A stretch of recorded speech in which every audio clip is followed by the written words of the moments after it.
On est dans un monde où des portails apparaissent sur Terre, connectant celle-ci à des donjons remplis de monstres. Ici, Sun Jinwoo est le plus faible des chasseurs. Le truc c'est que chez les chasseurs, il n'y a pas de perspective d'évolution. Jinwoo est donc condamné à rester le pire. Mais un jour, il rencontre le système et tout va changer. Quand on vous parle de bande dessinée, il y a de très fortes chances que vous pensiez soit aux mangas avec les œuvres qu'on connaît tous, soit aux comics avec leurs super-héros historiques. Le problème c'est qu'entre ces deux monstres depuis 25 ans, rien n'arrive à s'imposer. Et pourtant, à la manière de Jinwoo, quelque chose d'inattendu a commencé à se produire. En 2018, une œuvre venue de Corée du Sud s'est mise à conquérir Internet, puis les librairies, et enfin, les studios d'animation. Cette œuvre, c'est Solo Leveling, et son parcours ressemble étrangement à celui de son protagoniste. Parti de rien pour atteindre des sommets que personne n'aurait osé imaginer. Aujourd'hui, nous allons explorer comment Solo Leveling a brisé une à une les barrières qui maintenaient les œuvres coréennes dans l'ombre de leurs concurrents. Et surtout, comment un simple webtoon est devenu un phénomène mondial qui a redéfini les règles de l'industrie.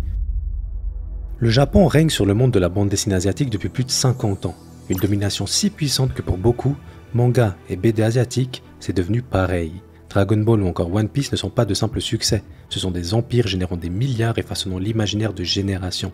De l'autre côté, les États-Unis et leurs comics dominent complètement l'Occident. Marvel et DC Comics ont bâti des univers si vastes qu'ils sont devenus les nouveaux mythes de notre temps. Qui n'a jamais rêvé de devenir Spider-Man ou encore Batman? Mais c'est pas ça qui est fascinant. Ce qui est fascinant, c'est l'entre-deux, ce vide où aucune autre nation n'est parvenue à imposer sa vision. Prenons la Corée du Sud. Malgré sa puissance culturelle très élevée grâce à notamment la K-pop, elle reste invisible dans le domaine de la bande dessinée mondiale. Et ce, alors que le manhwa coréen existe depuis très longtemps. Des œuvres de qualité voient le jour. Des artistes talentueux travaillent sans relâche, mais rien ne parvenait à franchir véritablement les frontières. Le problème c'est que ce monde-là, c'est pas juste une question de qualité, c'est une question de visibilité, de distribution et surtout de perception. Et encore je vous la fais courte car des facteurs, il y en a beaucoup. Pour la majorité des lecteurs occidentaux, un manhwa n'était souvent qu'une copie de manga, un produit de substitution. Cette perception est fausse, et très injuste, mais c'est celle-ci qui crée un plafond de verre que personne ne semblait pouvoir briser. Mais ce n'est pas tout. Au-delà de cette perception, on peut ajouter des barrières bien concrètes, une absence de traduction officielle et un manque d'investissement des grands éditeurs qui préféraient miser sur des valeurs sûres comme les licences japonaises. Forcément. L'idée qu'un manhwa puisse un jour rivaliser avec les géants japonais ou américains semblait n'être qu'un fantasme irréalisable. Et plus les années passent, plus ce concept se renforce. C'est dans ce contexte que Solo Leveling a fait son apparition. Comme Jinwoo dans son univers, le manhwa était condamné à rester dans l'ombre de ses géants, mais tout comme son protagoniste, Solo Leveling cachait quelque chose de spécial, une énergie unique qui allait lui permettre de transcender toutes ces barrières. La force de Solo Leveling, c'est sa capacité à fusionner des éléments simples en une formule inédite et surtout addictive, une alchimie parfaite. Commençons par l'élément le plus évident qui explique le succès de l'œuvre, le protagoniste et sa progression. Sung Jinwoo n'est pas né puissant, il n'a pas d'héritage spécial ou de prophétie divine, mais en plus, il n'a aucun talent naturel. Il est l'archétype même du perdant, du plus faible. On est d'accord, ce concept n'est pas nouveau, mais Solo Leveling le pousse à l'extrême. Jinwoo n'est pas juste moins fort, il est officiellement reconnu comme le chasseur le plus faible. C'est véritablement le plus nul, et c'est pas comme dans d'autres récits où le héros cache sa vraie force. Non, ici il n'y a aucun secret, il est vraiment pathétique. Pourquoi ce simple fait est si puissant vis-à-vis de nous, lecteurs? Parce que cette faiblesse crée un contraste incroyable avec ce qui va devenir. Chaque victoire, chaque niveau gagné devient une satisfaction pour le lecteur, qui a vécu toutes ces humiliations. C'est le fantasme ultime de l'évolution, celle sans aucun raccourci. Et ça, c'est universel. Je vous pose la question, vous n'avez jamais rêvé de passer de personnes ordinaires à exceptionnelles dans un domaine précis, à la sueur de votre front? Eh bien là, c'est pareil. Mais ce n'est pas tout. Le second pilier de cette formule parfaite, c'est l'esthétique visuelle. Il faut dire les termes. Solo Leveling est visuellement magnifique. Les illustrations de Dubu redéfinissent complètement ce à quoi peut ressembler un webtoon, paix à son âme. Son utilisation des couleurs crée une signature directement reconnaissable, les scènes d'action sont chorégraphiées avec une fluidité qui donne l'impression de voir un anime en mouvement, et surtout qui génère ce fameux wow si percutant pour être partagé. Cette qualité a joué un rôle crucial dans le succès international. Même sans comprendre le texte, on pouvait être captivé par les images. Et c'est là qu'on comprend que l'art peut transcender la barrière de la langue. Le troisième ingrédient, c'est la structure façon gaming. Solo Leveling emprunte aux jeux vidéo ses mécaniques de progression.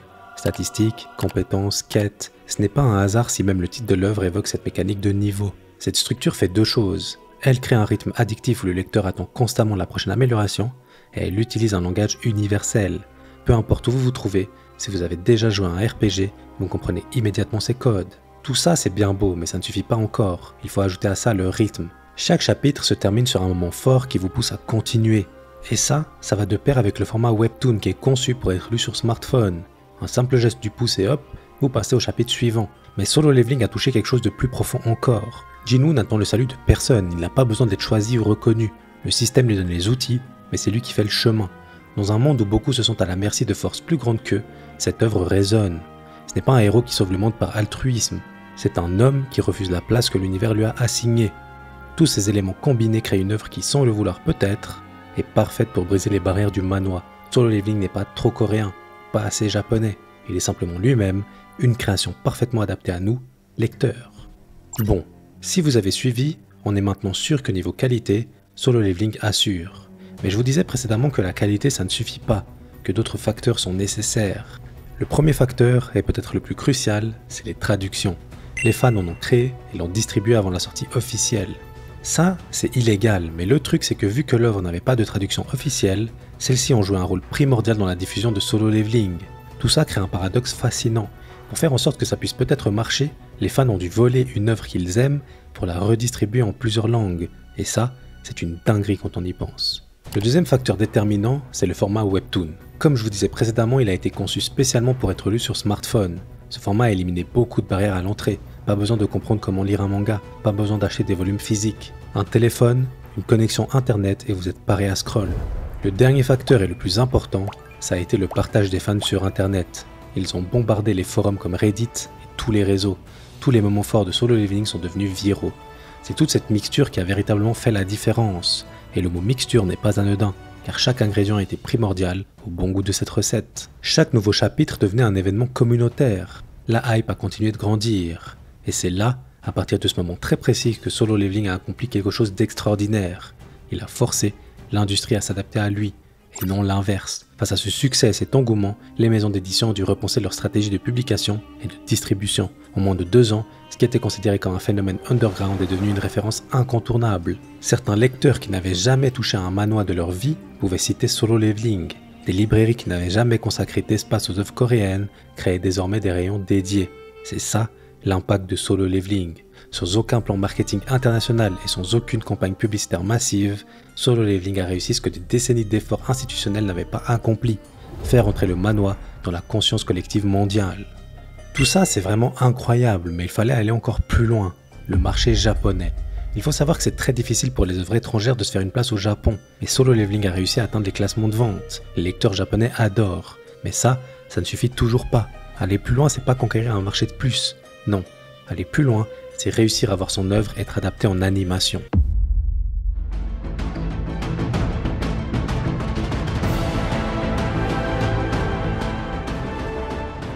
Cette annonce va faire l'effet d'une bombe.